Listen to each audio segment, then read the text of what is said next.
tarda más en empezar, pues lo que vamos a hacer es presentar a Emilio José sin Emilio José, pero bueno, yo le había pedido a él que me diera un breve resumen de lo que quería que dijera sobre él, pero no importa, no me ha traído nada, pero yo creo que entre Javier y yo podemos decir muchas cosas de él.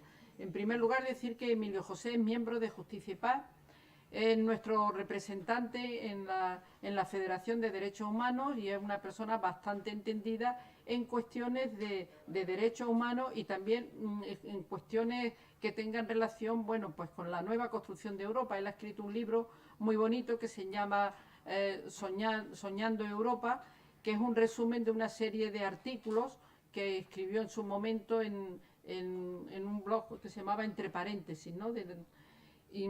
Y bueno, va a traer algunos ejemplares para quien se los quiera llevar. Yo os recomiendo que lo leáis porque es el sueño que él tiene sobre Europa. Luego, él es profesor, él es licenciado en Derecho, es profesor de la Universidad de Castilla-La Mancha, en Cuenca, en la Facultad de Trabajo Social. Y bueno, una persona enormemente ocupada, tiene un blog en Vida Nueva que desde hace unos meses, y luego también formó parte en su momento en una comisión mixta que hubo durante un tiempo de Justicia y Paz de Europa y la COMECE. Unos cuantos miembros de Justicia y Paz de toda Europa y otros de la COMECE, hubo un equipo de trabajo del que él forma parte. Y luego también, dado sus conocimientos y su sensibilidad con relación a los derechos humanos, pues algunas veces va acompañando a José Luis Pinilla, que sabéis que es el director del secretariado de la Comisión de Migraciones de la Conferencia Episcopal. Cuando tienen alguna reunión en la COMECE, pues él va también echando una mano en ese sentido y aportando lo que se pueda. Y lo mejor que se puede decir de Emilio José, lo dejo para el final, es casi lo mejor que nos gustaría que dijeran de cada uno de nosotros, es su coherencia. Es decir, es una persona, es un cristiano comprometido y que trata de vivir como dice que hay que vivir. O sea, es una persona bastante coherente, es padre de familia y tiene 2 niños. Y yo ya no se me ocurre decir nada más. ¿A ti se te ocurre decir más cosas? Como no venga, yo ya empiezo a presentaros a cada uno de vosotros, acá los que conozco. No, contar chistes no. Una de las presencias más importantes de Emilio José para nuestra Comisión General es su presencia en Migrantes con Derechos. Migrantes con Derechos es una asociación de entidades de Iglesia que están trabajando a un lado y al otro lado del estrecho. Está presente la diócesis de Tánger, presidida por Monseñor Agrelo, y están pues entidades como las Cáritas, las diferentes asociaciones andaluzas y demás lugares de España. Ya viene, pues sigue. Por eso no nos extraña que la Comisión Episcopal de Pastoral de Migraciones le tenga como su representante en COMECE. Es la Conferencia Episcopal de la Unión Europea.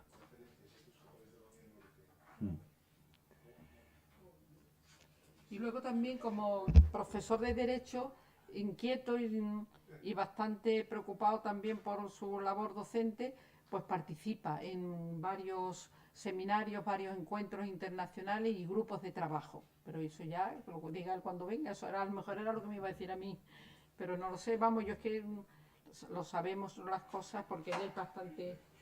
Ya te hemos presentado. Muy bueno, disculpen. Bueno, la presentación ya la hemos hecho, ¿eh? Vale, pues yo había... Bueno, disculpad todas y todos. Madrid el tráfico es imprevisible, así que... Toma, bebe agua para que te dé sed. No te preocupes, estoy bien. Bueno. Aquí, tú aquí.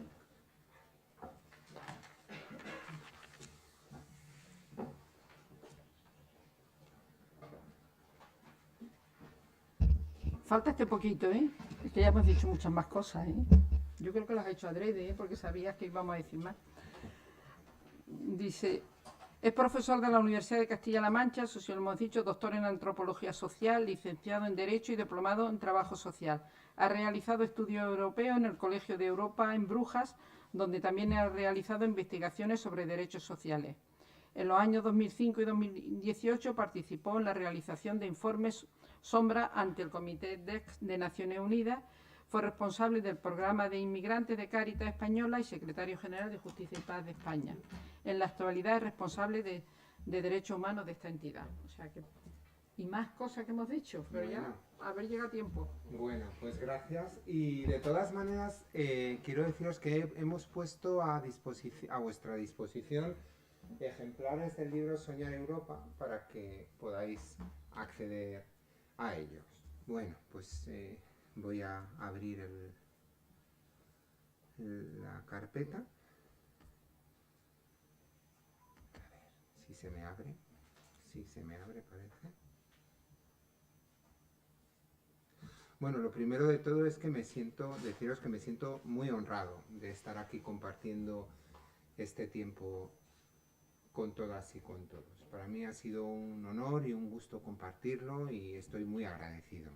Y me sabe muy mal haber llegado tarde, por eso mismo, ¿no? Espero que por lo menos esto os pueda compensar, espero, ¿no? Que realmente disfrutéis de la ponencia y os ayude a reflexionar sobre un tema pues que considero que es importante. ¿Veis bien aquí? No sé. No se ve. Sí, no sé si se ve o no se ve también. Ah, bueno.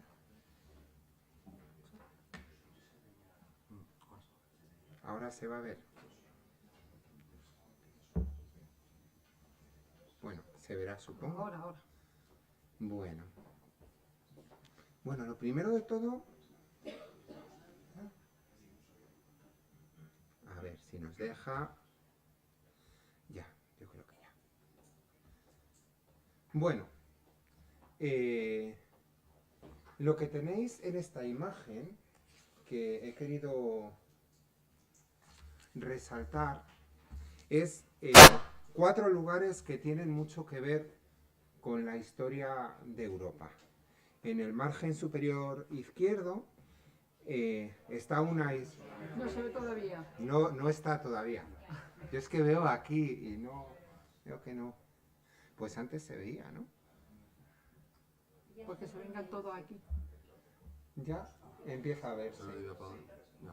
Bueno. Cierren las luces de arriba, por favor. No, ahora pasa. Hay que tener fe, ¿no? Y paciencia. Hay que Esta tener fe porque esto esta es- tarde la paciencia Bueno. la estamos demostrando, ¿eh? Habéis visto la pullita que me ha echado Isabel, ¿eh? No, hombre, con esto también. Con esto también. Bueno, a ver, lo primero que veis en el cuadro superior izquierdo es una islita, es la isla de Ventotene. Es una isla que se encuentra al final de la punta de la bota de Italia. Es un lugar icónico de la construcción europea porque en ella estuvo cautivo Altiero Spinelli, uno de los padres fundadores de Europa, y publicó allí en su cautiverio, prisionero de Mussolini, un manifiesto por una Europa libre y unida, donde él concebía Europa como un actor político con entidad política propia. Y lo concebía como una solución a las luchas entre los estados que habían estado asolando Europa a lo largo de todos los años anteriores. Es un lugar común en todos los pensadores, en todos los filósofos de la época, en todos los padres de Europa, el pensar en Europa como un espacio donde ya no sea posible el conflicto que ha estado asolando al continente durante tanto tiempo.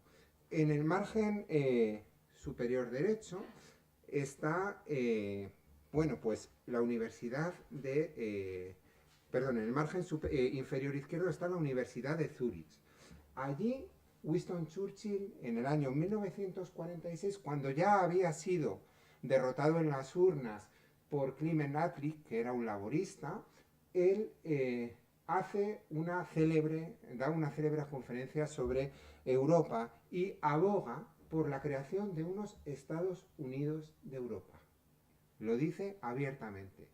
La única solución para que en Europa no se vuelvan a producir estas situaciones es la creación de unos Estados Unidos de Europa.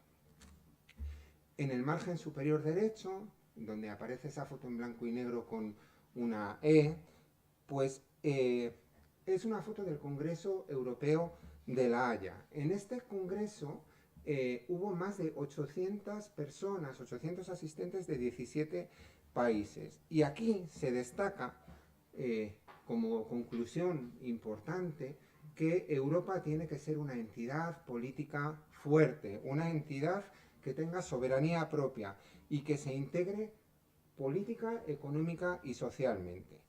Va a ser de alguna manera el germen de lo que en el futuro será el Consejo de Europa. Justo en el margen inferior derecho es el Palacio de St. James en Londres, donde se firma en el año 1949 el Estatuto del Consejo de Europa. El Consejo de Europa, que como bien sabéis es una de las instituciones referentes que tenemos en Europa junto con la Unión Europea. Y aquí no lo tenemos, pero lo tenemos en el medio, representado por esa banderita europea, que es también del Consejo y de la Unión Europea, que quiere representar un poco pues la declaración que hizo Robert Schuman en el año 1950, cuando habla por primera vez de una comunidad europea del carbón y del acero que va a ser considerado como el punto de partida de la Unión Europea. Schuman, que va a ser uno de los padres fundadores, considera que si Alemania, Francia y el Benelux se unen y comparten el carbón y el acero y hay un libre mercado en este ámbito, pues será mucho más difícil que haya conflictos entre los países y que se irá avanzando hacia una unión política de la Unión Europea en un futuro, ¿no? Bueno, de alguna manera, fijaos, os comparto algunas frases inspiradoras, ¿no? Spinelli dice: es necesario reconocer que la Federación Europea es la única garantía concebible para que otros pueblos se puedan desarrollar sobre la base de una cooperación pacífica. Es una frase del manifiesto de Ventotene que os he dicho anteriormente.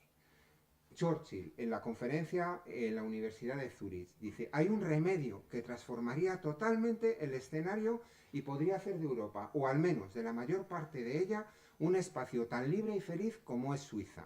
Se trata de recrear Europa y dotarla de una estructura donde pueda vivir en paz, en seguridad y en libertad. Debemos construir una especie de Estados Unidos de Europa. Es lo que nos dice. También, Denis de Rougemont, en el Congreso de Europa de La Haya, dice: podemos construir mañana la mayor formación política y la mayor realidad económica que ha conocido nuestro tiempo. La misión de Europa será unir los pueblos en el marco de su diversidad y abrir el camino para una mayor libertad, para revitalizar los derechos y deberes individuales de los que, a pesar de su fragilidad, Europa es el máximo exponente. La dignidad de la persona es el mayor logro de Europa y la libertad su mayor fuerza. La unión del continente no es solo necesaria para la preservación de las libertades, dice, sino para la extensión de los beneficios de las mismas a toda la humanidad. De esta unión depende el destino de Europa y el futuro del mundo. Una frase pues muy definitiva, ¿no? En un contexto también de personas visionarias. El Estatuto del Consejo de Europa. La paz basada en la justicia y en la cooperación internacional es de interés vital para la preservación de la sociedad humana y la cooperación. Persuadidos de que para salvaguardar y hacer que se realice progresivamente este ideal y en interés del progreso social y económico, se impone una unión más estrecha entre los países europeos armados de los mismos sentimientos. Es lo que dice el Estatuto del Consejo de Europa. Y la Declaración Schuman, al final, dice: la contribución que una Europa organizada y viva puede hacer a la civilización es indispensable para el mantenimiento de las relaciones pacíficas.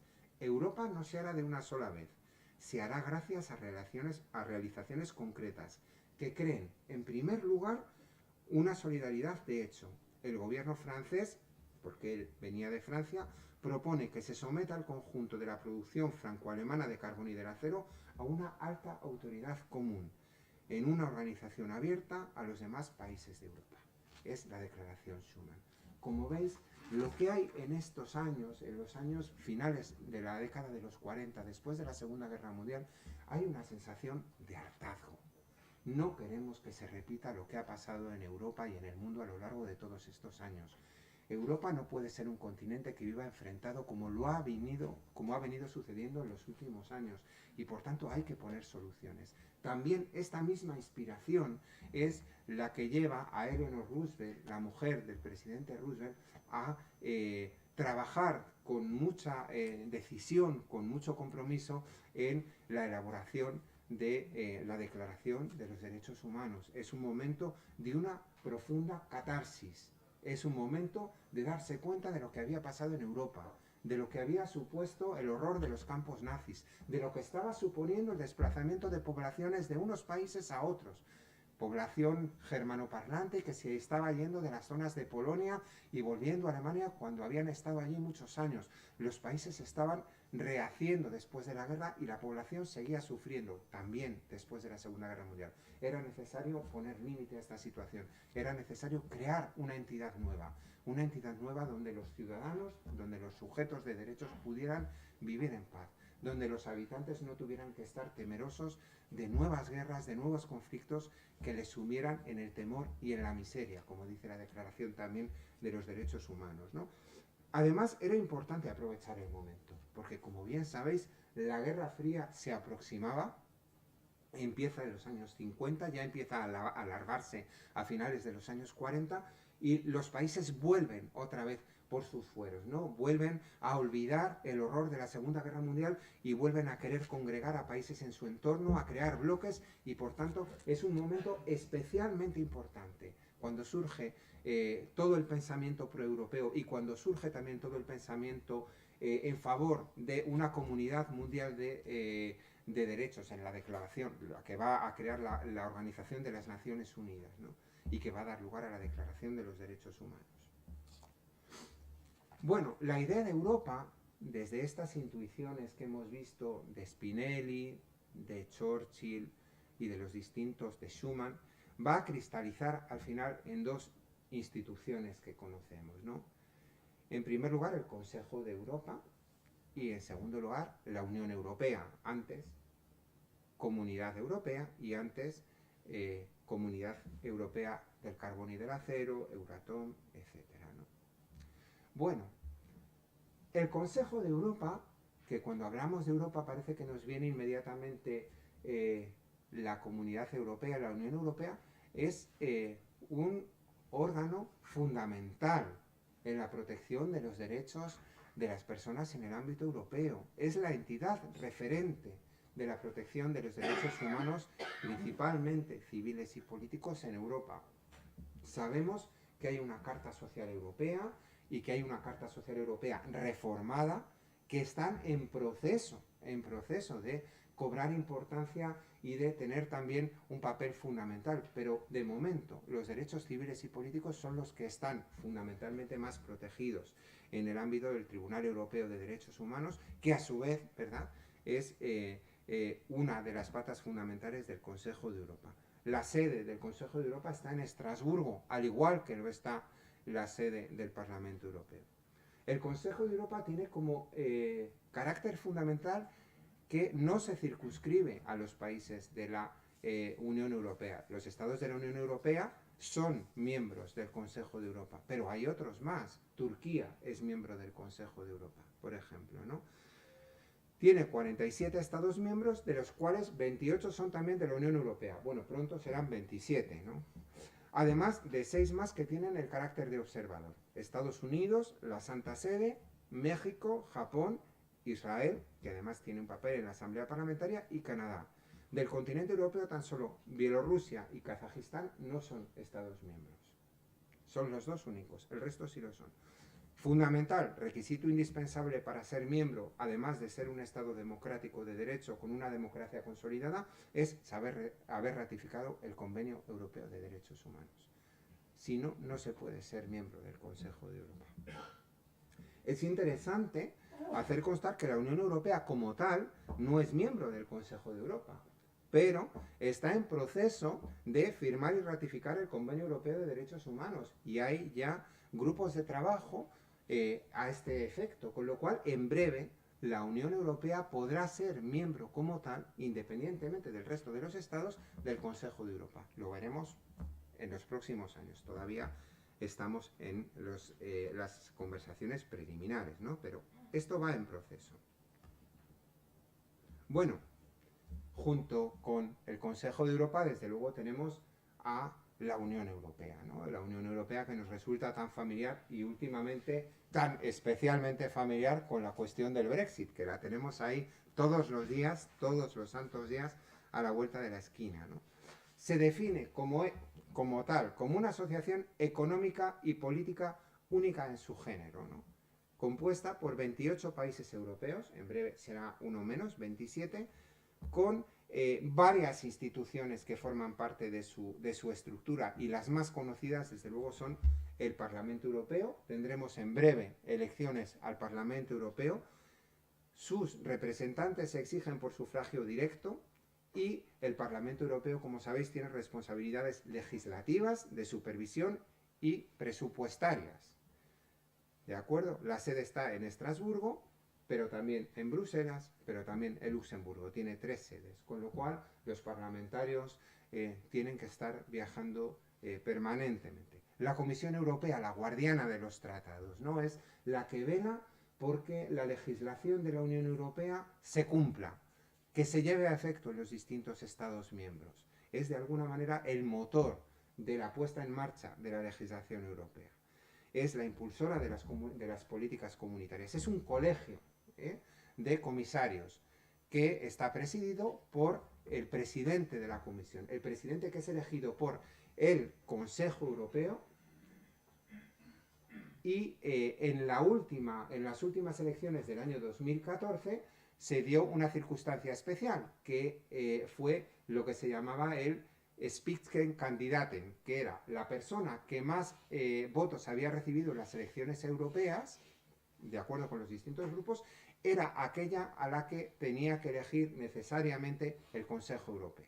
Esto es algo que generó bastante polémica porque el Consejo no quería de alguna manera que le quitaran ese caramelo que era poder elegir al presidente de la Comisión y no verse obligado a depender de lo que hubiera salido, ¿no?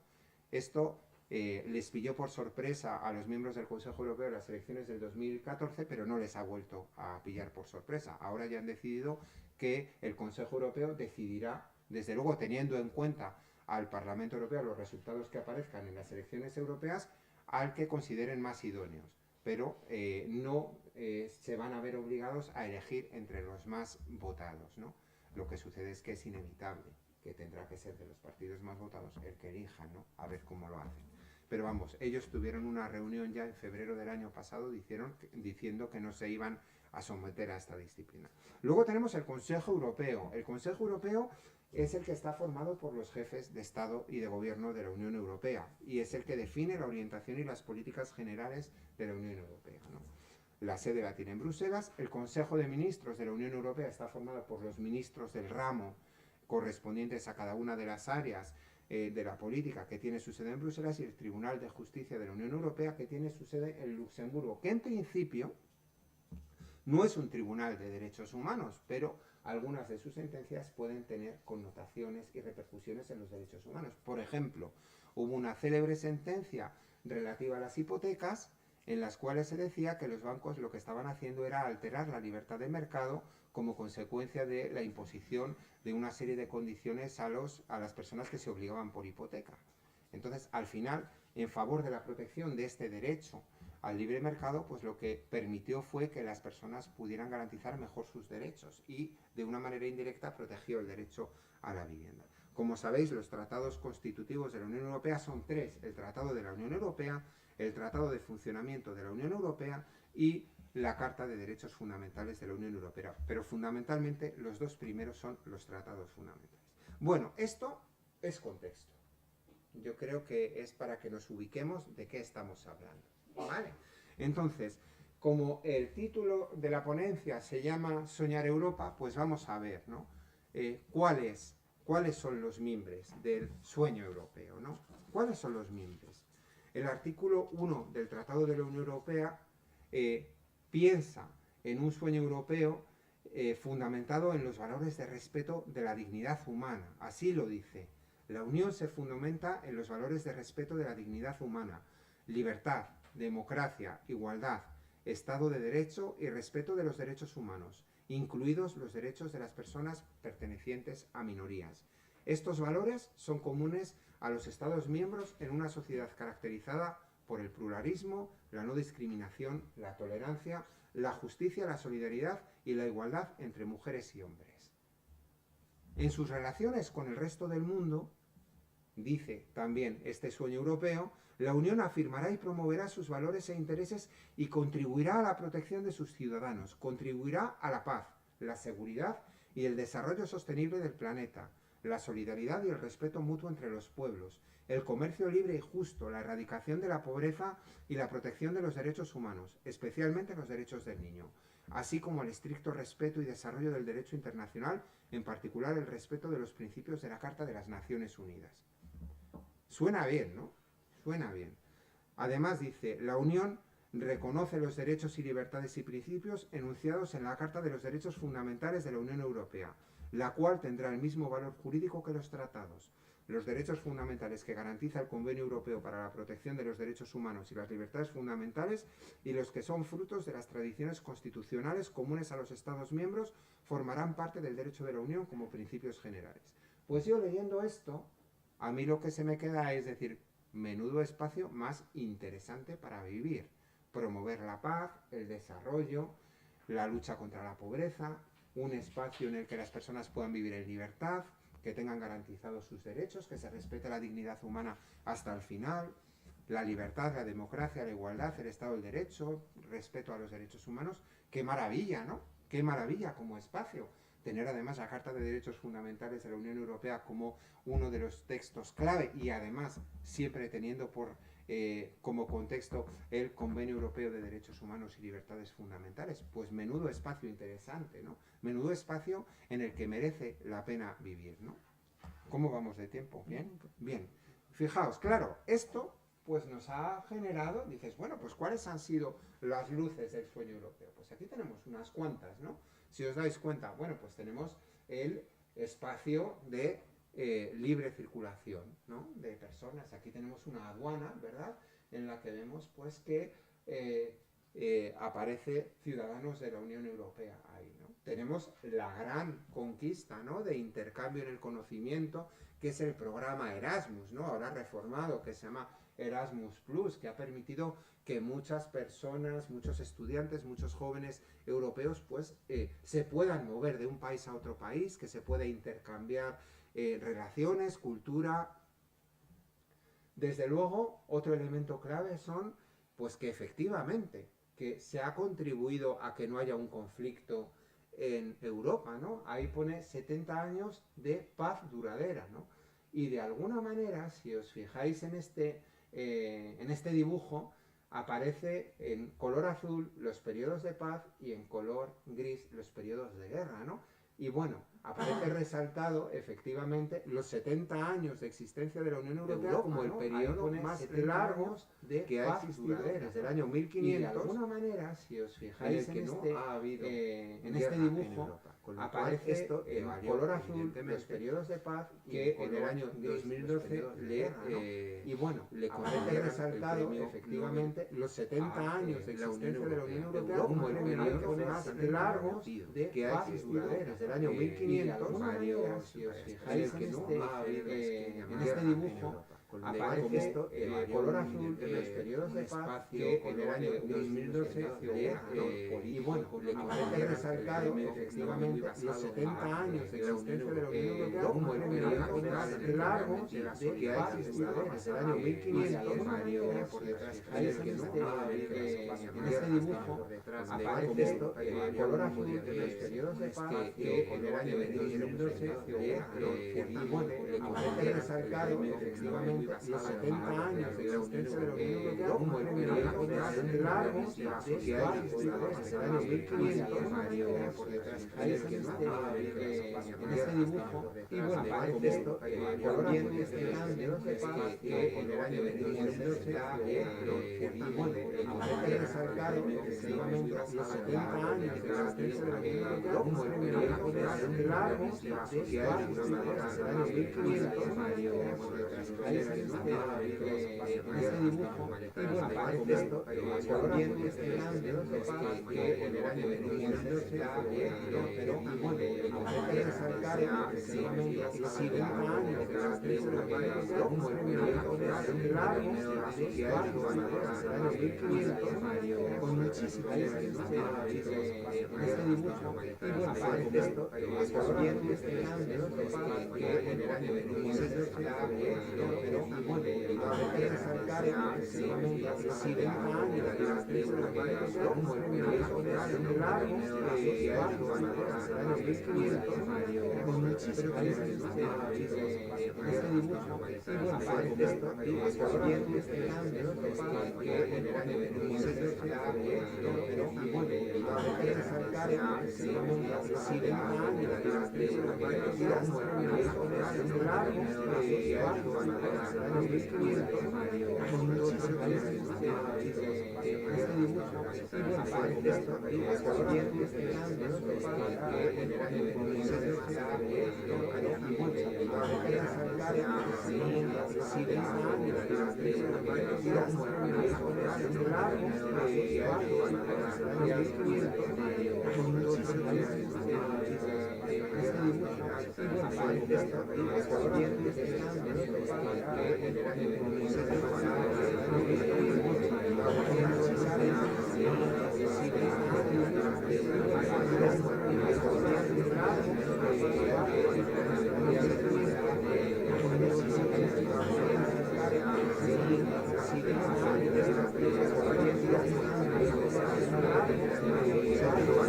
año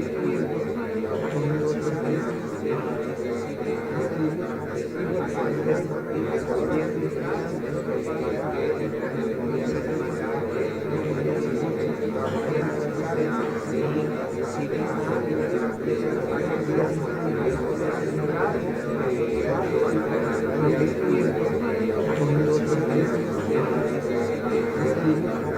diferencias.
Reflejar con enseres de personas que emigran y que se dejan en el proceso migratorio el drama de migrar, de las migraciones forzadas, ¿no?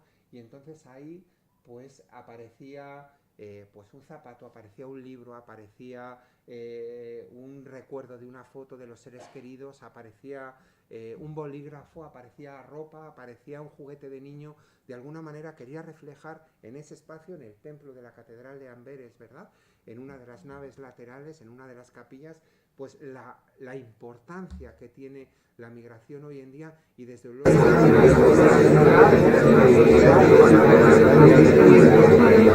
ante esta realidad, ¿no? En la viñeta de abajo, del centro abajo, tenéis a Neil Farage. Neil Farage fue el principal impulsor del Brexit a través de una sucesión de mentiras y de medias verdades. Él consiguió en buena medida que el Reino Unido, los ciudadanos del Reino Unido votaran mayoritariamente a favor de la salida de la Unión Europea, y desde luego lo hizo jugando con esta imagen, ¿no? Una imagen que a lo largo de la historia ha sido repetida: la avalancha de inmigrantes que nos van a invadir, ¿no?, que van a invadir nuestro país y que van a amenazar nuestra identidad, ¿no? Esto se hace además pensando en nacionales de los países del este, desde luego Rumanía, Bulgaria, etc. El Reino Unido había sido particularmente belicoso cuando ya se permitió a los nacionales de estos países cruzar los límites de la Unión Europea, los espacios comunes, ¿no? Frente al refugees welcome, terrorists welcome, ¿no? Y pone bring your weapons, terroristas bienvenidos, traer vuestras armas, ¿no? Esto, cuando tuvimos la reunión de la comisión, de la Conferencia de Comisiones de Justicia y Paz Europa en... Ay, ¿no me oís bien? Sí me oís bien, pero me oís mejor así, ¿verdad? Tengo una voz potente. Bueno, pues esto estaba en las calles de Copenhague cuando tuvimos la reunión de Justicia y Paz Europa, que lo vimos, que estaba pegado en las calles. Es decir, hay todo un movimiento que identifica a los terroristas, a los refugiados como terroristas, y que no tiene ningún problema en presentar, ¿verdad?, los atributos propios de los terroristas, identificándolos con los refugiados. Y claro, evidentemente son árabes, ¿no? Se nota. Y esta última viñeta son los tipos de concertina que existen para impedir la entrada de refugiados, de inmigrantes en las fronteras europeas. Como veis, existe todo un rango de concertinas, ¿no?, de mayor a menor peligro, de mayor a menor disuasión. Bueno, pues estas son las sombras, claro, del proyecto europeo, las sombras que se intentan evitar. No sé si os habéis enterado de la última noticia, que es que la Operación Sofía, que era una operación que había sido impulsada por el gobierno italiano y que había conseguido salvar la vida a 42.000 personas en los últimos 3 años, por obra y gracia del señor Salvini, pues se va a detener, ¿no? Y ya no va a haber una misión europea encargada de rescatar a los náufragos que intentan venir al continente europeo, porque, como sabéis, también está penalizado todo el trabajo que hacen Open Arms y ProMate, y además institucionalmente desde la Unión Europea tampoco se impulsa esto. Con lo cual, los que se mueran ahora, que se van a seguir muriendo, ¿quién se va a ocupar de ellos? ¿Qué se está haciendo? Estas son las sombras de nuestro proyecto europeo, de este proyecto que lo leíamos anteriormente. Qué bonito es, ¿no? Un espacio de libertad, de solidaridad, de respeto a las minorías. ¿Dónde está la libertad? ¿Dónde está la solidaridad? ¿Dónde está el respeto a las minorías aquí? ¿Dónde está el respeto a la dignidad humana? ¿Dónde está? Lo que subyace en la Unión Europea, y no ahora, que es muy perceptible, es una gran tensión. La Unión Europea, yo recuerdo que cuando estudiaba filosofía, mi profesor de filosofía me hablaba del trabazón retrotenso, ¿no? Que era una palabra así que yo digo, ¿qué es esto? Esto parece como un galimatías, ¿no? Que es un trabazón retrotenso. Esto ya, pues era algo que efectivamente tenía la tensión inherente, ¿no? Bueno, pues es que la Unión Europea nunca ha estado exenta de tensión, ¿no?, en sus entrañas y en su relación con otros actores de la realidad política y económica mundial, ¿no? Yo he querido identificar al menos 6 tensiones. La primera tensión es una tensión larga, ¿no?, que ya identificó Jacques Delors en el año 99-2000. ¿Hay que profundizar la unión o hay que ampliar la unión?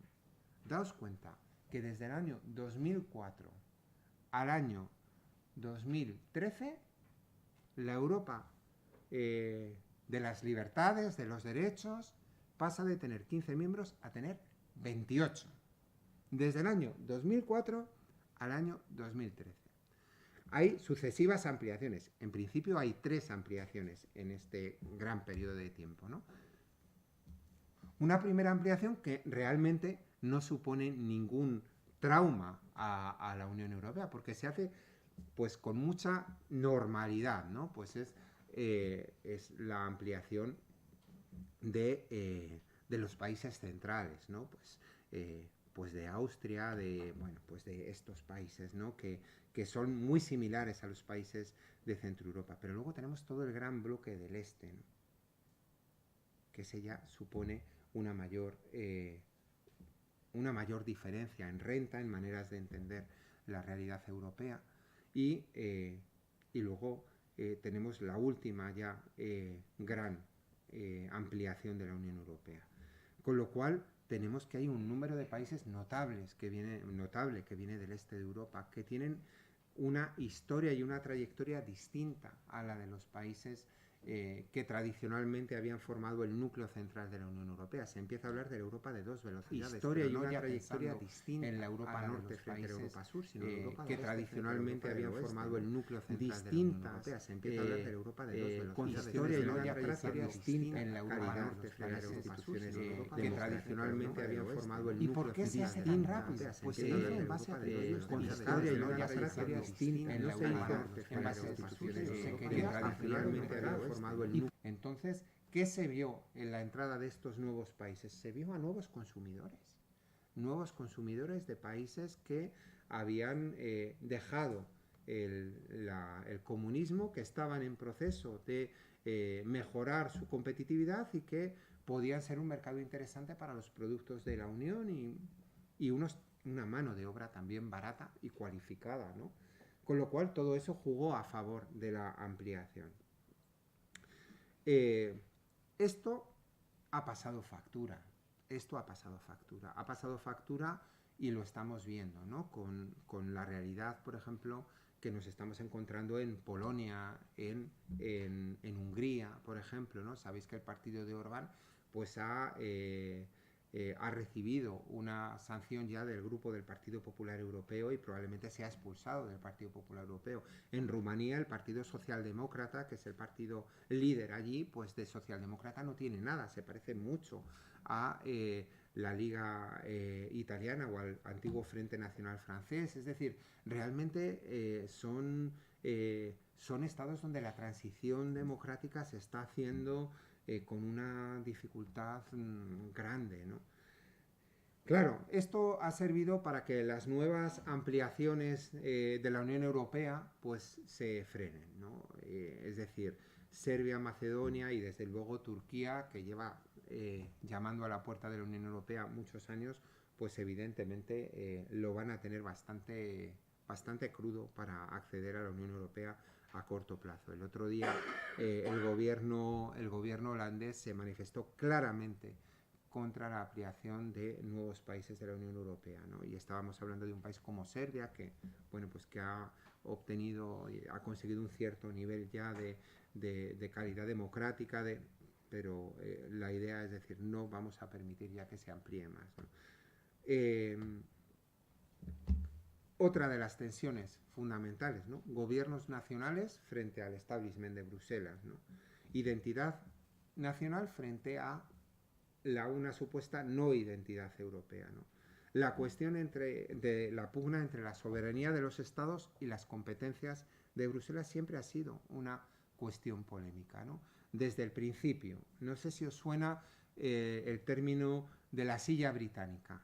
La silla británica fueron las condiciones que la primera ministra Margaret Thatcher impuso en la cumbre de Fontainebleau al resto de los miembros de la Unión Europea afirmando que, que Inglaterra, que el Reino Unido estaba pagando mucho a la Unión Europea y que, dado que estaba pagando más de lo que estaba recibiendo, pues tenía que tener un estatus diferenciado y mejor que el resto de los países. De hecho, el Reino Unido, previo al referéndum del Brexit, estaba en unas condiciones absolutamente ventajosas respecto del resto.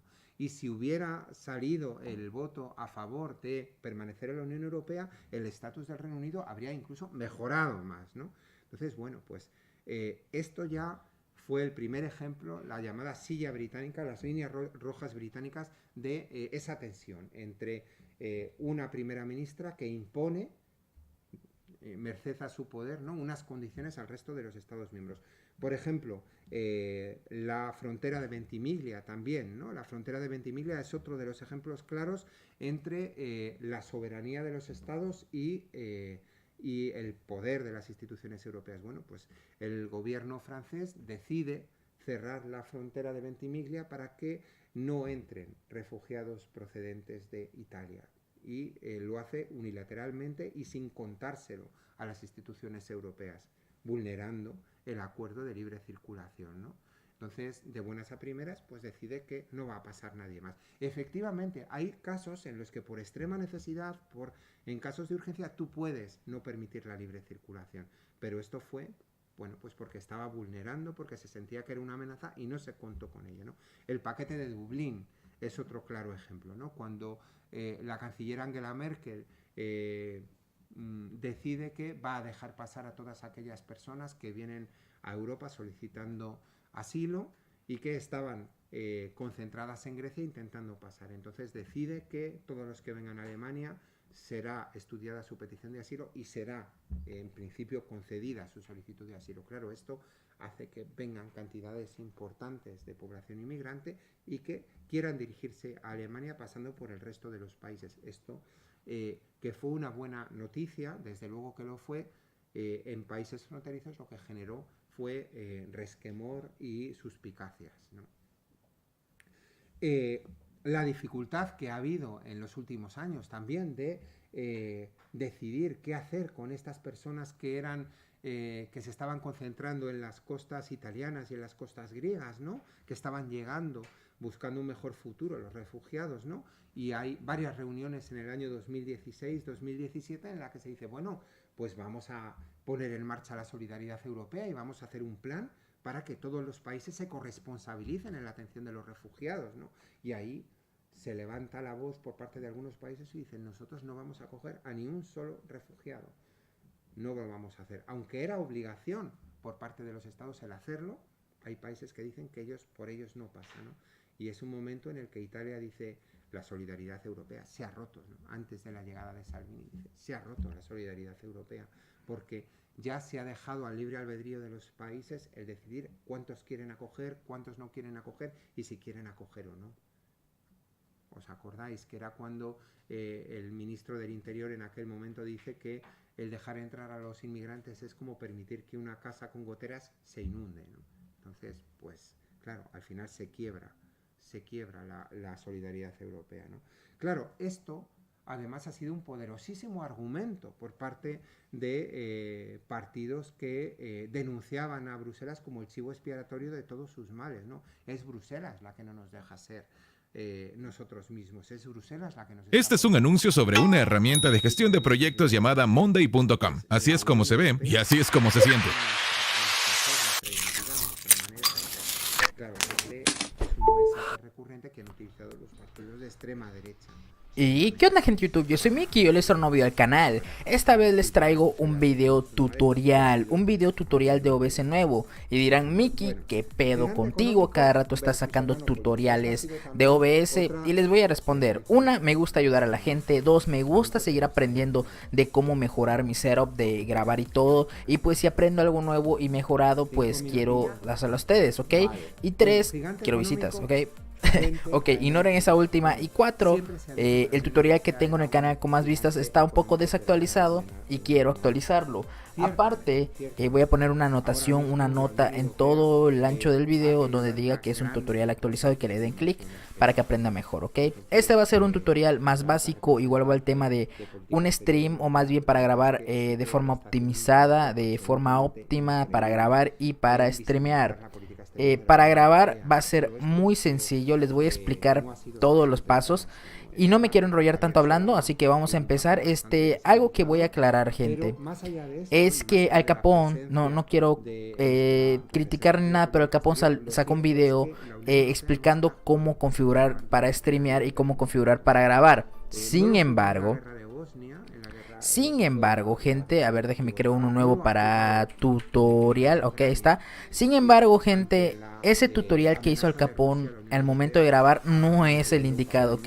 No les recomiendo utilizarlo. Yo lo probé, puse la configuración que... Ni en la evitación del conflicto, ni en la atención de las causas del conflicto, y tampoco lo está jugando en Venezuela. Es decir, sigue siendo la Unión Europea un enano político, aunque sea un gigante económico. Bueno, la Europa de los ciudadanos frente a la Europa de las corporaciones. Esta es otra de las tensiones, ¿no? Fijaos, de las 4 libertades fundamentales de la Unión Europea, la libre circulación de capitales, de bienes, de personas y de servicios, 3 están vinculadas claramente al ámbito económico. La de capital, la de bienes y la de servicios. Y no tienen ningún tipo de restricción. La libre circulación de personas sí que tiene restricción. Es verdad que se están dando pasos en ese sentido y el papel de los lobbies empieza a ser regulado. Hay un registro de lobbies, ya no se puede actuar con tanta impunidad como antes, está todo registrado, pero sigue habiendo una gran influencia de los lobbies. Y luego, lo que va mucho más lento, el concepto de ciudadanía en sentido amplio, tal y como lo definía Marshall, ¿no? Que decía que la ciudadanía no solamente son derechos civiles y políticos, sino económicos, sociales y culturales, está inédita todavía. La Europa social, ¿no? La Europa de los derechos, la Europa pues está supeditada a la Europa del capital, ¿no? Y luego la Europa de los pueblos frente a la Europa de los estados. Es otra de las grandes tensiones, ¿no? La Unión Europea prima al Estado-nación y la Unión Europea es un espacio de Estados miembros. He puesto nación, pero me he equivocado, ¿vale? No es una nación de Estados miembros, es un órgano de Estados miembros, una institución de Estados miembros. Y el Comité de las Regiones, que sería de alguna manera el ámbito donde tienen voz los pueblos, no es siempre suficiente para cubrir las necesidades de los pueblos de Europa o de las naciones sin Estado que existen en Europa. Es decir, es necesario dar visibilidad a este espacio también, porque si no, Europa es plural, y es plural también en su concepción y en su realidad. Y en Europa hay naciones sin Estado y hay pueblos que no están suficientemente reconocidos, ¿no? Entonces es muy importante y esta tensión está también por resolver. Hay mucho miedo también para que se gane. Desde luego, y por último, el papel del Parlamento frente al poder del Consejo. Aquí tenemos otro elemento muy clave, ¿no? Hay tensiones internas. Hemos estado hablando de tensiones externas, pero también hay una lucha intestina en la Unión Europea desde hace tiempo entre el Parlamento y el Consejo. El Parlamento es la representación de la voluntad popular expresada en un sufragio universal directo, en la que tú votas a tus europarlamentarios, ¿verdad? Y el Consejo es los jefes de Estado y Gobierno de la Unión Europea que quieren manejar el cotarro, hablando mal y pronto, es decir, quieren manejar la política europea, ¿no? La Comisión, guardiana de los tratados. Entonces existe ahí como una especie de triángulo bastante conflictivo entre las 3 instituciones. Y precisamente lo que fue el Spitzenkandidat fue la solución, es decir, vamos a hacer real la votación de los ciudadanos en el Parlamento Europeo, que aquellos candidatos a los que voten de los distintos partidos realmente vayan a ser los candidatos elegidos por el Consejo para presidir la Comisión Europea. El año pasado quedó Juncker como el más votado, ¿no? Entonces se acordó, frente a otros 2 más, ¿no? Se acordó que Juncker sería, como era el más votado, el presidente de la Comisión, y Schulz, que era el alemán, sería el presidente del Parlamento, ¿no? Siempre hay un punto de componente. Pues el Parlamento siempre está pugnando por una mayor representatividad, ¿no? Bueno, ya voy, Isabel, ya voy. Vale. Algunas reflexiones finales para conducir. Desde luego, la Unión Europea necesita que los ciudadanos europeos recuperen la credibilidad den credibilidad a sus instituciones. Los escándalos de las presidencias de Juncker y Barroso no han ayudado a ello, ¿no? Como sabéis, el presidente Barroso, el presidente de la Comisión, tuvo un escandalazo que fue que casi sin haber pasado el año se metió en una gran empresa sin realmente, éticamente no podía, o sea, legalmente podía hacerlo, pero éticamente era más que discutible, ¿no? Que dejar de ser presidente de la Comisión y al año siguiente ya te metieras en una gran corporación de asesor, ¿no? Y Barroso, pues ya sabemos, ¿no? El papel que dio y que privilegió a las grandes corporaciones cuando estaba en Luxemburgo, pues ha afectado también la credibilidad de este presidente de la Comisión. Es importantísimo que los ciudadanos europeos nos familiaricemos con los mecanismos de participación de la Unión Europea y los utilicemos. Y las instituciones también tienen que ser permeables a ello. Y es importante ser consciente en nuestras votaciones de la importancia que la Unión Europea desempeña en nuestra vida cotidiana y ser conscientes que al votar en las elecciones, al participar en las consultas, no estamos haciendo algo sin trascendencia. Nos quedan solo 3, que iré muy rápido ya. Primer epílogo. ¿Y nosotros como Iglesia qué? Porque claro, estamos en Europa, ¿no? Bueno, pues aquí tenemos 2 organismos que son muy importantes, ¿no? La Iglesia participa activamente en la difusión del pensamiento cristiano y la doctrina social de la Iglesia y en realmente incidir políticamente en el ámbito de la Unión Europea a través de 2 instituciones, ¿no? La primera, desde luego, es la COMECE. La COMECE tiene su sede en Bruselas y opera en distintos ámbitos, ¿no? Es la Conferencia de los Episcopados de la Unión Europea y aborda muchísimos ámbitos de influencia de la Unión Europea. Yo os lo puedo decir porque además formo parte de los grupos de trabajo de la COMECE. Bueno, esto me está... A ver si me va a dejar abrir o no. Bueno, mira, hasta que lo instale... Si no lo puedo abrir, pues como suena la COMECE, ¿verdad? Pues, sí. Pero sabéis el importantísimo papel que realiza y el trabajo de lobby importantísimo que está realizando en el ámbito migratorio, muy notable, pero no solo en el ámbito migratorio, ¿vale? En muchos otros. Y luego la CCEE, que es el Consejo de Conferencias Episcopales de Europa, que vamos a tener además al representante de la CCEE mañana, ¿no? Creo que mañana, que nos contará, ¿no? Porque también realiza un papel fundamental de sensibilización y un trabajo muy digno, ¿no? Epílogo 2. Nosotros somos Justicia y Paz, y Justicia y Paz también está haciendo su trabajo en la Unión Europea a través de la Conferencia de Comisiones de Justicia y Paz Europa, ¿no?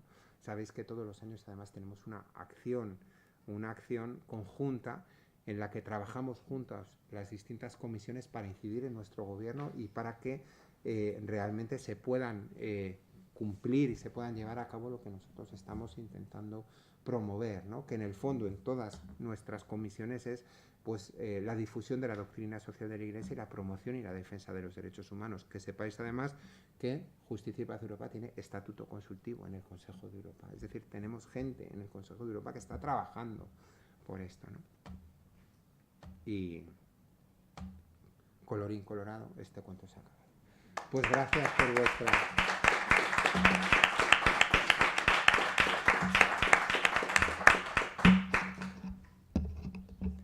Pues muchísimas gracias, Emilio José, por su conferencia. Yo creo que ha sido muy ilustrativa. Nos has dado, yo que no soy especialmente jurista, bueno, no soy en absoluto y no entiendo mucho, a mí me ha ayudado bastante todo lo que has dicho.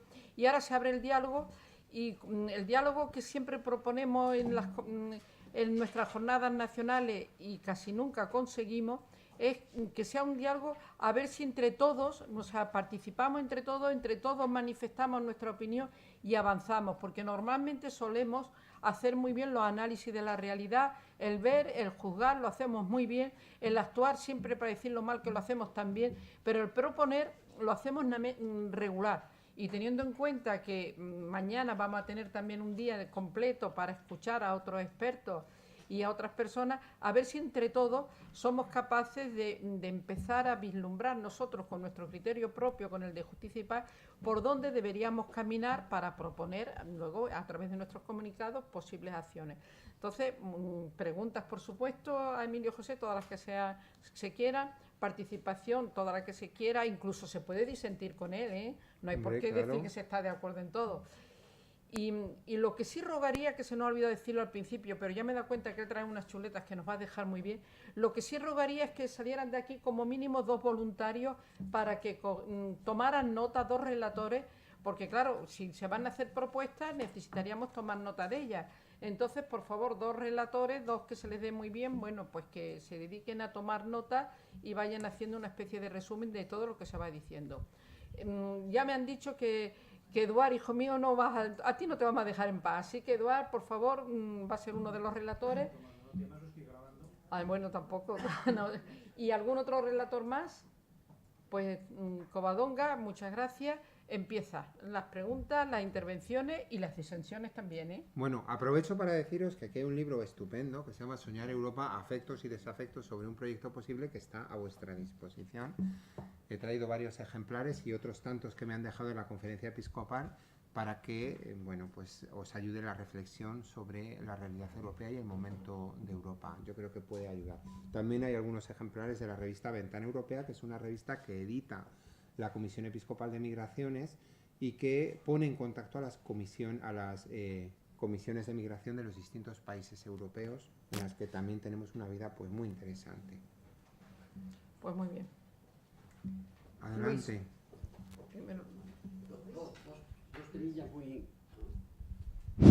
Dos temillas muy rápidos. Uno es, en las luces no has dicho nada de la ciudadanía europea, que fue una propuesta que se hizo hace tiempo, si no recuerdo mal, Felipe González, pero que luego nos ha vuelto a hablar.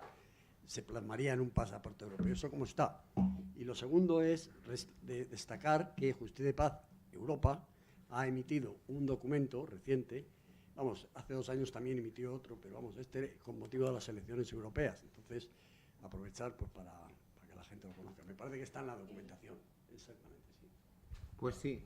A ver, la ciudadanía europea surge a través de los tratados, del Tratado de la Unión y el Tratado de Funcionamiento de la Unión. En él se establece que los nacionales de los Estados miembros de la Unión Europea tienen la categoría de ciudadanos de la Unión Europea.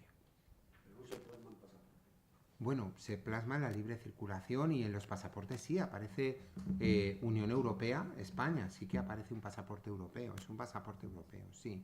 Entonces, esto se plasma en eso y se plasma también en la libre circulación, se plasma en la posibilidad de poder trabajar en otros países y en la posibilidad de poder votar en las elecciones europeas. Es decir, sí que se ha conseguido el concepto de ciudadanía europea. Lo que no se ha conseguido es una ciudadanía en sentido amplio, es decir, como ciudadano de la Unión Europea yo tengo unos derechos civiles y políticos, pero hay otra serie de derechos económicos, sociales y culturales que son tan derechos humanos como los civiles y políticos y que sin embargo no gozan de la misma protección, ¿no?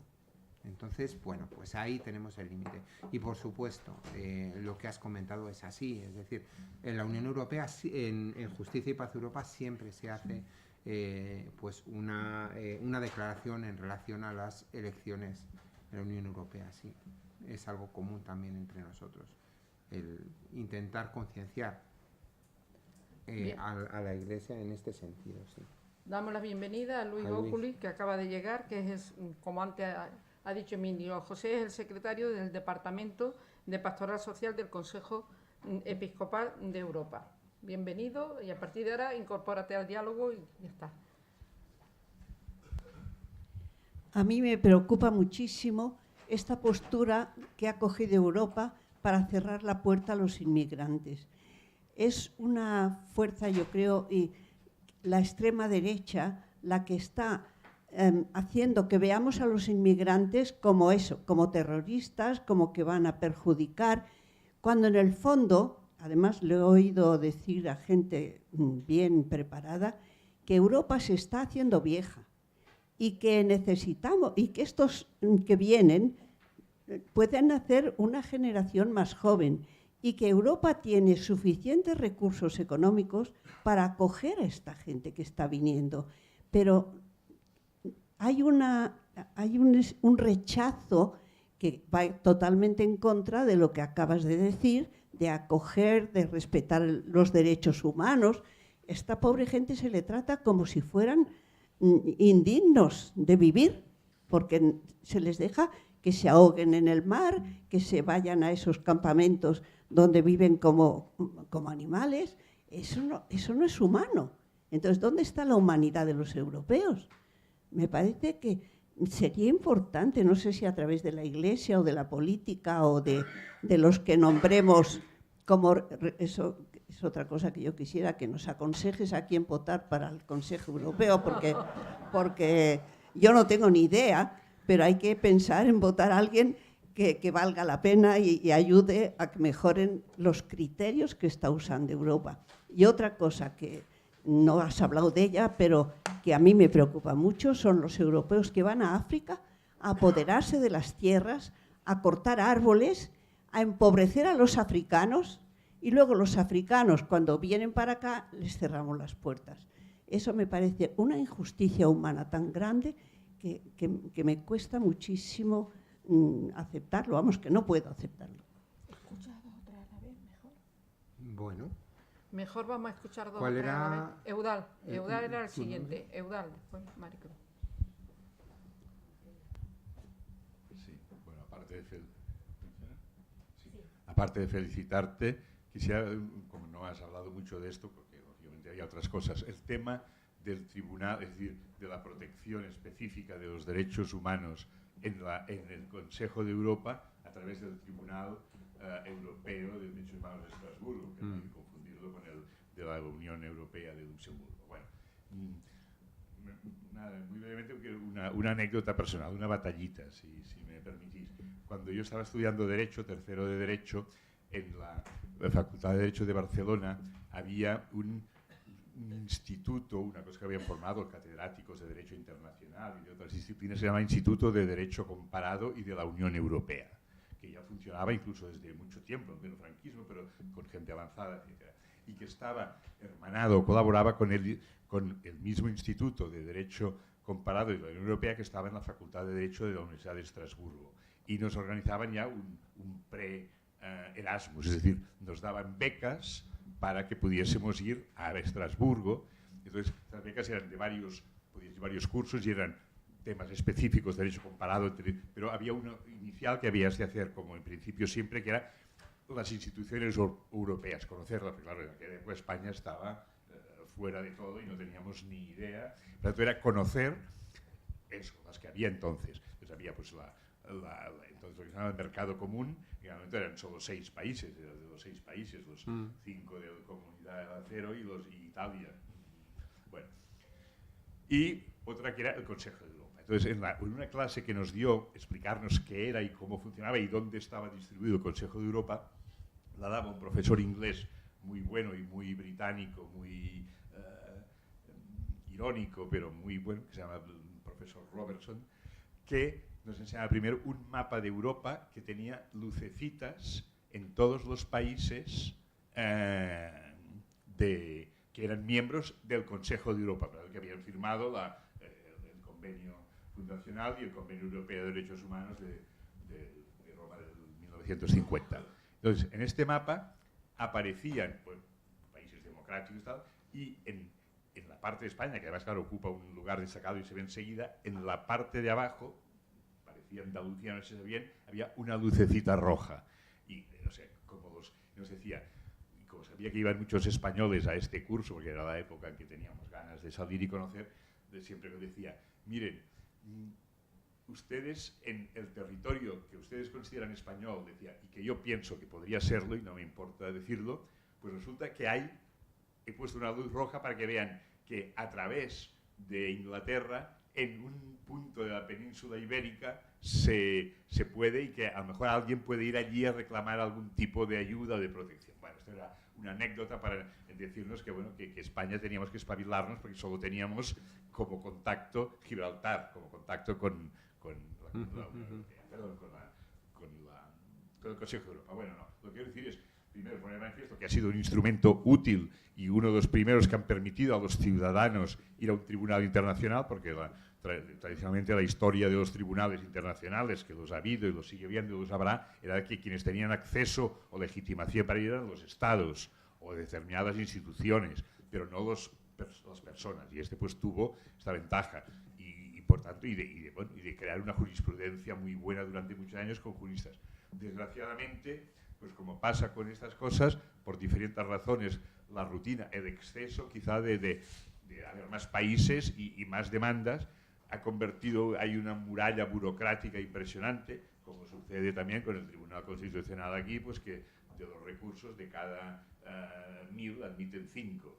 Pues en Europa pasa lo mismo, a pesar de todo, bueno, vemos que van saliendo sentencias, pero en los últimos años ha habido la tendencia a poner más filtros, a pedir lo que se discute en la sala, o no sé cómo se llama, en la gran sala, y hay que a veces hacer 2 trámites, y en fin, que es dificilísimo conseguir, y que a ver, bueno, pues entonces, ¿qué podemos hacer para ver si podemos devolver al Tribunal Europeo más fuerza, más empuje, no estar allí esperando y filtrando, sino animando, enseñando, ilustrando a la gente de cuál es su papel y por qué los ciudadanos pueden confiar en él y acudir a él?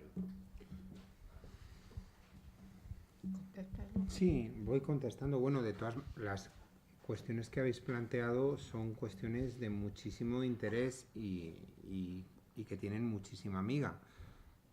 Cuando hablamos del discurso de, bueno, Europa se está haciendo vieja, necesitamos inmigrantes, va a ser inevitable porque nuestra sociedad está envejeciendo, necesitamos mano de obra, a mí de alguna manera se me remueve algo, ¿no? Porque en el fondo no dejamos de utilizar y de cosificar al inmigrante, ¿no? Es el que nos va a sacar las castañas del fuego, es el que va a cuidar de nuestros mayores, ¿no?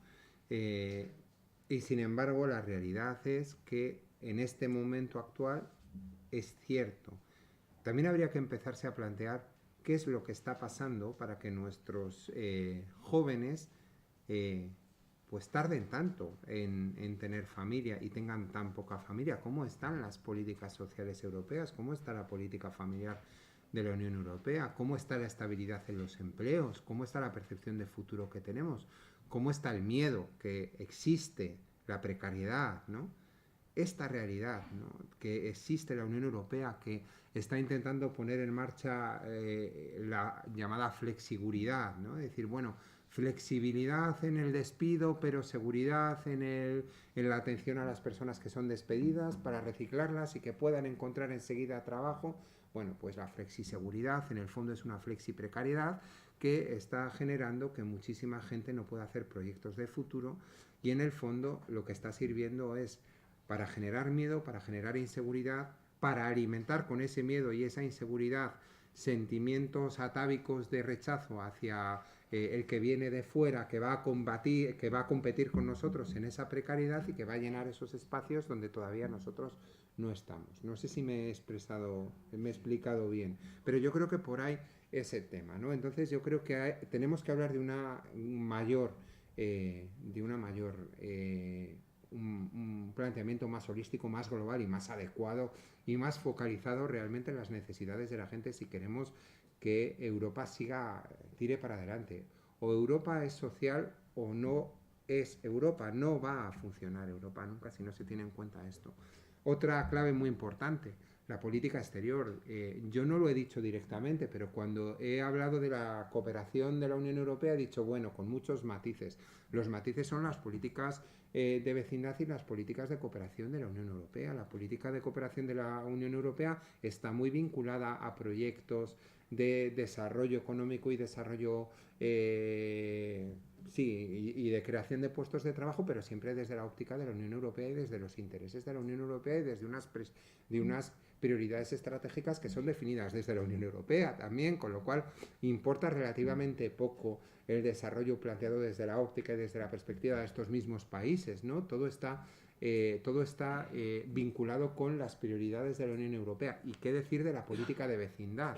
Nuestra política de vecindad con los países del norte de África y con los países del este de Europa, ¿no? Si miramos cada uno de los países y las políticas de vecindad que se están llevando a cabo y las iniciativas que se están llevando a cabo, vemos grandes diferencias entre unos y otros y en el fondo lo que se quiere con las políticas de vecindad es poner coto también a la migración que viene de estos países. De alguna manera lo que dicen es vamos a reforzar y fortalecer la sociedad civil, vamos a crear empleo allí para que no vengan, pero al mismo tiempo se dan grandes partidas de dinero para sustentar los cuerpos policiales y que vigilen y hacer antenas para que no puedan venir estas personas a la Unión Europea, ¿no?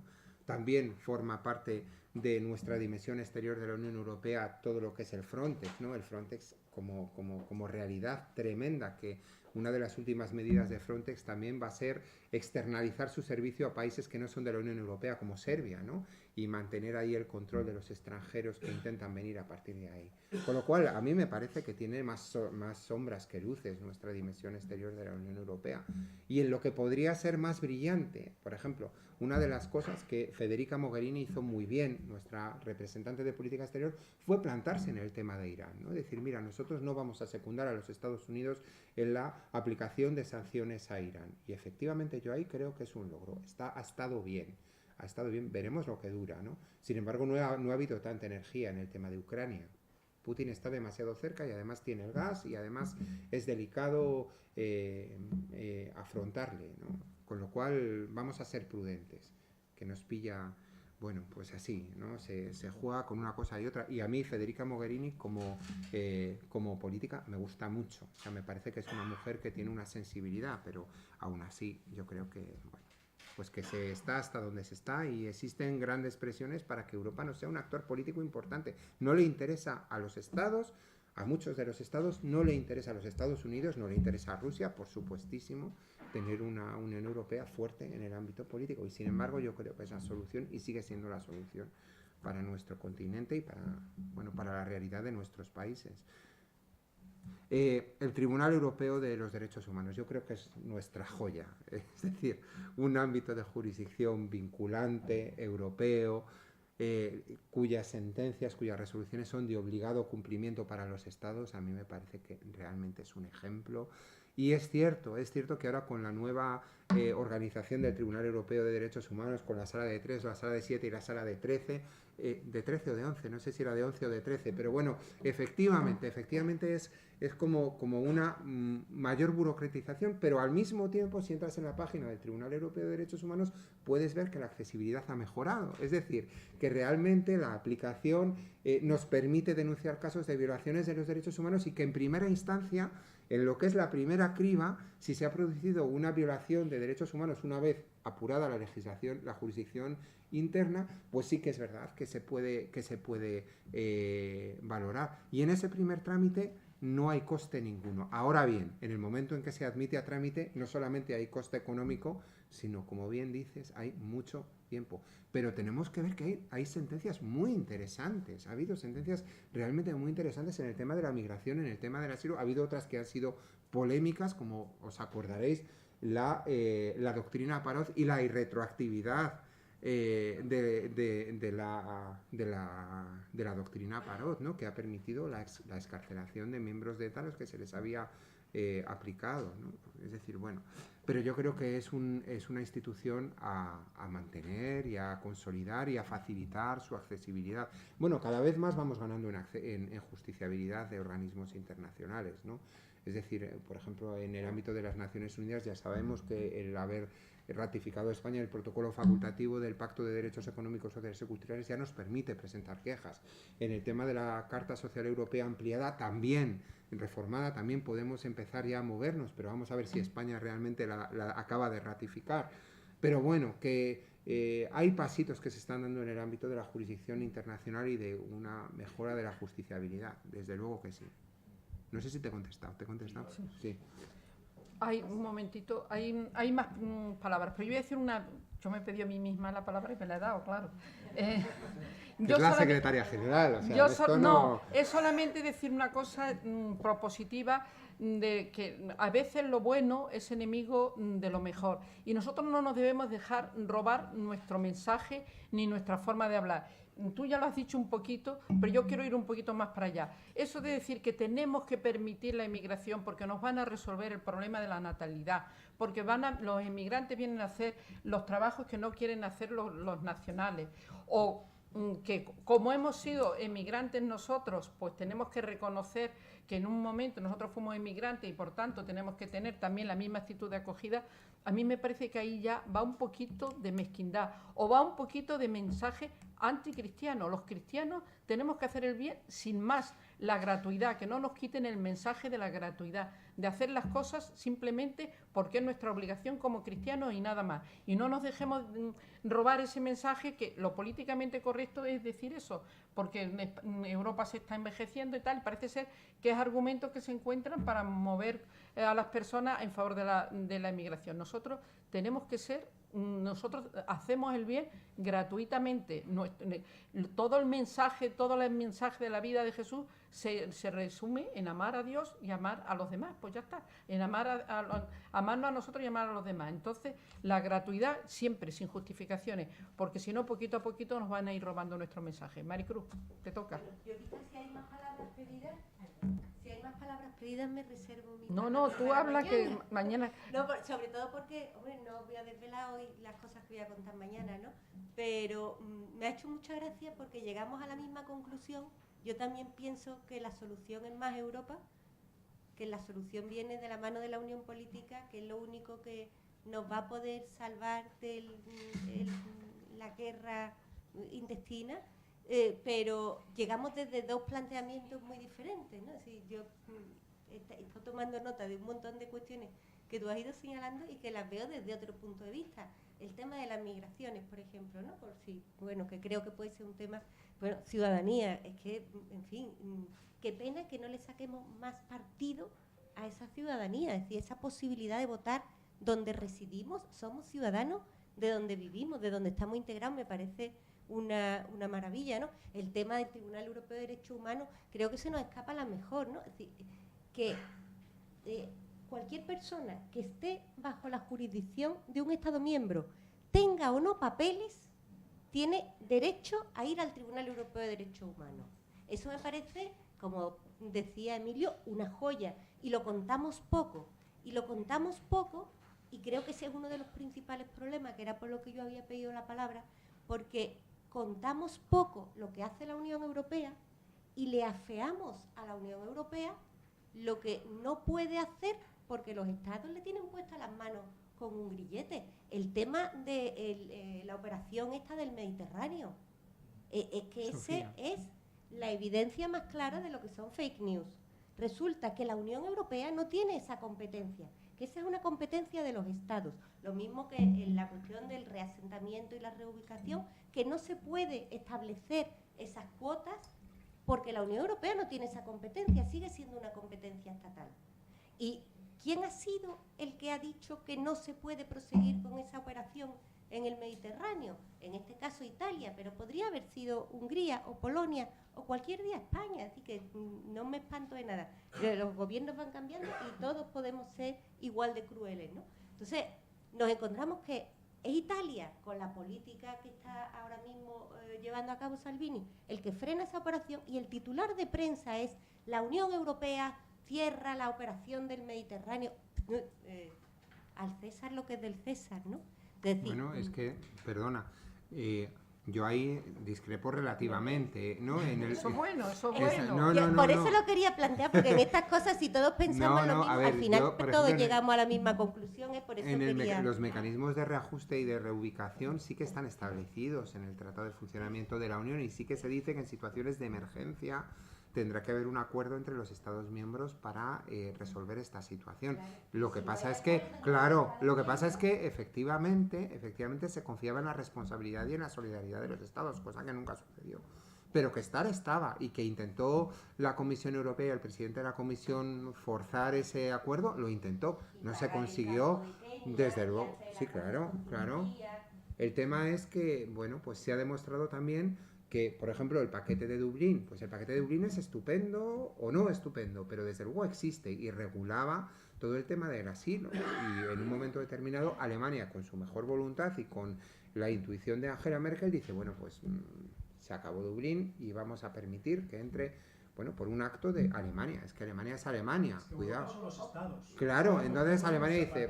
La Unión Europea solamente es aquello que los estados le han dejado ser. Es esa tensión que decíamos, ¿no? Merkel, a mí, después de esa, yo no le tenía ningún aprecio, y después de esa decisión, la verdad es que... La empezamos a apreciar un poco, sí. Sí, todos. Es verdad que le ha costado la presidencia, ¿no? Que esa ha sido la decisión que le ha impedido volver a presentarse. Pero también, bueno, pues se puede ver desde otro punto de cuenta y dices, es que todas estas personas que van a venir aquí, yo les voy a dar un estatuto, les voy a dar papeles y van a cotizar a la seguridad social. No, claro. Le estamos dando dignidad a esas personas, pero al mismo tiempo también me están aportando a mi tesoro. Se la cobramos. Otro ejemplo, para que veáis. Trabajando en la oscuridad, hombre, pues. Lo del doble rasero. Francia incumple el pacto de estabilidad de la Unión Europea. Incumple el pacto de estabilidad y le toca sanción, y no pequeña. El presidente de la Comisión, Juncker, dice, no le vamos a poner ninguna sanción, porque Francia es Francia. No hubo sanción. Francia es Estado fundador de la Unión. Claro, o sea, cuando estamos hablando de el peso de determinados estados, es que no es lo mismo que Francia o que Italia o que Alemania se planten y tuerzan el brazo de la Comisión a que lo haga pues Rumanía, Bulgaria o... No es lo mismo. Sigue habiendo un estatus entre estados fundadores y estados no fundadores, estados grandes, estados pequeños, y desde luego esto también... O sea, en ese momento a Juncker se le olvidó que la Comisión era la guardiana de los tratados, porque si eres la guardiana de los tratados y tienes que imponer una sanción, se la impones, sea Francia, sea Alemania o sea España. No por ser Francia no se la impones. Claro, el desprestigio de Juncker, por ejemplo, pues va ligado a este tipo de actuaciones, además de el pasado que tuvo como protector de paraísos fiscales en Luxemburgo y de empresas con una escasa transparencia, o de Barroso, que termina de ser presidente de la Comisión y al año se mete en una consultora que tiene una función importante y una actividad importante en el ámbito de la Unión Europea. Esto realmente rechina, ¿no? Y dices, pero ¿qué confianza vamos a tener en estos miembros? Ahora mismo ya se está pensando cuál va a ser el próximo presidente de la Comisión, y está Mark Rutte, el holandés, perfilándose como una de los posibles candidatos, ¿no? Y están ahí también Wim van Honderstaff, que es el belga, también está en la carrera, ¿no? Aunque dicen que se va a retirar o no, ya se está medio apalabrando. Entonces, a mí la idea del Spitzenkandidat de la persona que saliera más votada en las elecciones al Parlamento, que realmente tuviera que ser nominado, entonces, a mí la idea del Spitzenkandidat de la persona que saliera más votada, no mucha, pero algo, que realmente tuviera que ser nominado, entonces, a mí la idea del Spitzenkandidat de la persona que saliera más votada, no mucha, pero algo, que realmente tuviera que ser nominado, entonces, a mí la idea del Spitzenkandidat de la persona que saliera más votada, no mucha, pero algo, que realmente tuviera que nominado. A mí la idea del año pasado hubo debate entre Schulz y Juncker, ¿os acordáis? En las anteriores elecciones había su debate que se retransmitió. Bueno, pues tampoco ha habido una gran presión de la ciudadanía europea ni de los electores para que se mantenga el principio del Spitzenkandidat, ¿no? O sea que no sé yo si esto... Retransmiten el discurso, bueno, el debate de los 5 Spitzenkandidaten y lo ponen en la cadena 24 horas, coincidiendo en las elecciones pasadas, coincidiendo en la primera cadena con el debate entre Arias Cañete y Elena Valenciano. ¿Quién va a ver eso? Es que nadie va a ver, sí que hacemos muy poco por llevar la Unión Europea al ciudadano a su vida cotidiana, ¿no? Y si coincide en el otro canal con Operación Triunfo ya ni te cuento. Ya no lo ve nadie. Vamos, eso. Más. Sí. Muchas gracias, Emilio. Ha merecido la pena. Me alegro, porque yo estaba ahí medio culpabilizado, ¿eh? Una exposición muy esquematizada, muy, en fin, nos ha dado luces sobre un tema que quizá el ciudadano de pie conocemos poco. Yo quería simplemente aportar un matiz más al detalle que comentaba antes Mercedes Loring respecto a quién votar en el siguiente aspecto. Las elecciones europeas tienen una cosa buena y es que sea un distrito único España. Eso favorece a los partidos minoritarios. Pero al mismo tiempo, creo que digo algo que conocemos todos, que los parlamentarios europeos en muchos partidos es un cementerio de elefantes, es un premio de consolación. de consolación. Y se ven casos curiosos, como este último, de alguien que le dieron el premio de consolación de un partido, ahora como ya no le tiene, se ha ido a otro partido. Entonces, esto, pues de algún modo, le quita interés, yo creo, a los ciudadanos. O sea, pensamos que, bueno, que esto es un trámite de una serie de señores que se les da un premio por los servicios prestados y van allí a vivir 5 años y luego dice, bueno, cuando se me acabe, a ver si me engancho en otro vagón del tren. Sería bueno, yo sé que esto nos pilla un poco lejos, pero sería bueno que los partidos políticos se tomaran con interés para que el Parlamento Europeo tuviera un peso con respecto al Consejo de los Presidentes. Yo creo que sí, estoy de acuerdo contigo. A mí me parece que la relación con el Parlamento de los votantes debería ser una relación más directa y ciertamente el conocer cuáles son los grupos del Parlamento Europeo, dónde se engloban nuestros partidos políticos, en qué grandes grupos están, cuáles son las ideas de estos partidos, pues yo creo que ayuda bastante. Pero también quiero deciros que si nosotros queremos entrar en contacto con parlamentarios de la Unión Europea, son bastante accesibles, ¿eh? Y también los miembros de la Comisión. Es decir, es muy sencillo poder contactar con los directorados de la Comisión Europea, pedir cita, poder hablar con ellos, interesarte sobre cuestiones que tienen que ver con las políticas de la Unión Europea. Hay muchísimos procedimientos de consulta abiertos en los que los ciudadanos podemos decir una palabra y que simplemente lo que hay que hacer es estar al día. Es decir, pues por ejemplo, el pilar social de la Unión Europea. Bueno, el pilar social de la Unión Europea que trata cuestiones fundamentales de las políticas sociales, fue un procedimiento de consulta abierto en el que se podían presentar ideas, opiniones, valoraciones, sugerencias, y que luego pues ha sido editado en un libro blanco y sigue su proceso, pero en fin, que en lo que sí hemos ganado muchísimo es en la capacidad de interlocución con las instituciones europeas y con el personal que trabaja ahí. Eso no quita para que no deje de ser burocrático, difícil, enmarañado, oscuro, que lo sigue siendo, pero bueno, hemos ganado ahí bastante. Y es verdad también eso, ¿no? La sensación que te da es de un retiro de invierno para los políticos que no están en activo, el presentarse a las instituciones europeas.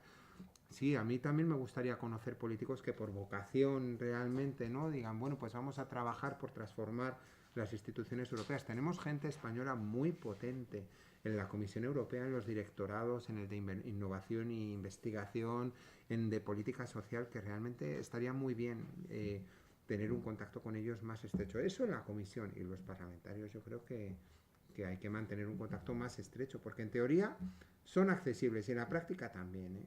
Y los textos y los documentos del Parlamento pues también se pueden seguir relativamente bien, pero hay un desconocimiento muy grande. Yo te voy a hacer una pregunta porque no sé hasta qué punto estoy yo bien informada, ¿no? Como tú sabes, nosotros trabajamos mucho en las cuestiones de medio ambiente. Yo sé que las políticas europeas en cuestiones medioambientales en el interior de la Unión Europea están muy bien. Ahora, mira de espalda lo que nosotros hacemos, o sea, no mira lo que hacemos, las políticas que hacemos malas en otros países. Ahí lo han planteado ligeramente, pero por ejemplo, cuidamos mucho, reciclamos mucho y tal, pero nuestros desechos buscamos una puerta legal para mandarlos a otros países para que reciclen. O no, queremos ser libres de combustibles fósiles y demás, pero estamos acaparando tierras para los biocombustibles, etcétera.